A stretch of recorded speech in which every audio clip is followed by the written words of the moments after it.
Ramakrishna শরণম YouTube চ্যানেলে সকল রামকৃষ্ণ ভক্তমণ্ডলীকে স্বাগত।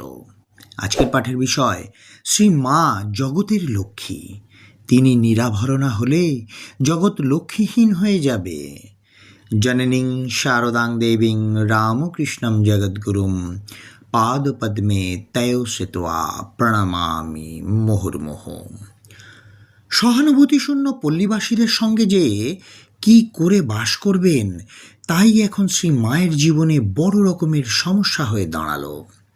শ্রী শ্রী ঠাকুরের দেহত্যাগের পর কাশীপুরে শ্রীমা হাতের বালা খুলতে উদ্যত হলে শ্রী ঠাকুর তাকে দর্শন দিয়ে হাতের বালা খুলতে বারণ করেছিলেন।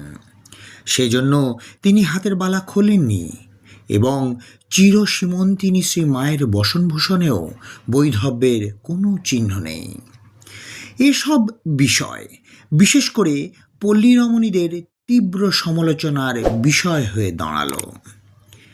এসব ও অন্যান্য কারণে শ্রীমা কামারপুকুরে হাতের বালা খুলে ফেললেন। তাছাড়া গঙ্গাহীন স্থানে বাস করতে তিনি অভ্যস্ত নন। তাঁর বরাবরই বিশেষ গঙ্গা ভক্তি ছিল। তিনি বারংবার পল্লী রমণীদের সঙ্গে গঙ্গা স্নানে গিয়েছেন। পরে দীর্ঘ 13 বৎসর গঙ্গা তীরে বাস করে তাঁর গঙ্গাপ্রীতি আরও বেড়ে গিয়েছিল। তাই শ্রী মায়ের মন বিশেষ চঞ্চল হয়ে উঠল। এমনকি তিনি অন্তত একবার গঙ্গা স্নানে যাবার কথা খুব গভীরভাবে চিন্তা করেছিলেন। এমন সময় ঠাকুর তাকে দর্শন দিয়ে বলেছিলেন, তুমি হাতের বালা খুলে ফেলো না, বৈষ্ণবতন্ত্র জানো তো? শ্রীমা বললেন, বৈষ্ণবতন্ত্র কি? আমি তো কিছুই জানি নে। ঠাকুর তখন বললেন, আজ বৈকালে গৌরীমণি আসবে, তার কাছে শুনো। সেই দিনই বিকালে গৌরীমণি এলেন।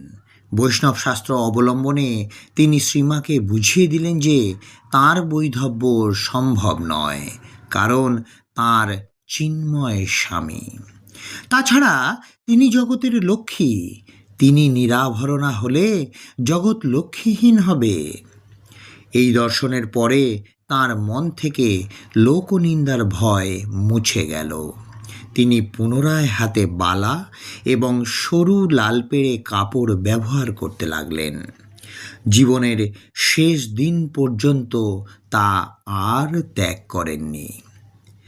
ক্রমে পল্লীবাসীদের সমালোচনাও দৈব ইচ্ছায় থেমে গেল। ওইসব বিষয়ে সমালোচনা মেয়েদের মধ্যেই বেশি হয়। মেয়েদের ওই জটলা যখন গ্রামের প্রধান স্থানীয় ধর্মদাস লাহা মহাশয়ের বাল বিধবা পূতচরিতা ও সর্বজন বন্দিতা কন্যা প্রসন্নময়ীর কাছে পৌঁছালো, তিনি শুনেই সসম্মানে যুক্তকর কপালে ঠেকিয়ে বললেন, গদাই ও গদাইয়ের বউ, ওরা দেবাংশী। তখন পল্লীর মুখরাগণ তা শুনে একেবারে নীরব হয়ে গেল। আজকের পাঠের তথ্যসূত্র: জননী সারদা দেবী, স্বামী অপূর্বানন্দজি মহারাজ। জয় মা সারদা, জয় মা সারদা, জয় মা সারদা। জয় ঠাকুর রামকৃষ্ণ পরমহংসদেব, জয় স্বামী বিবেকানন্দ মহারাজ।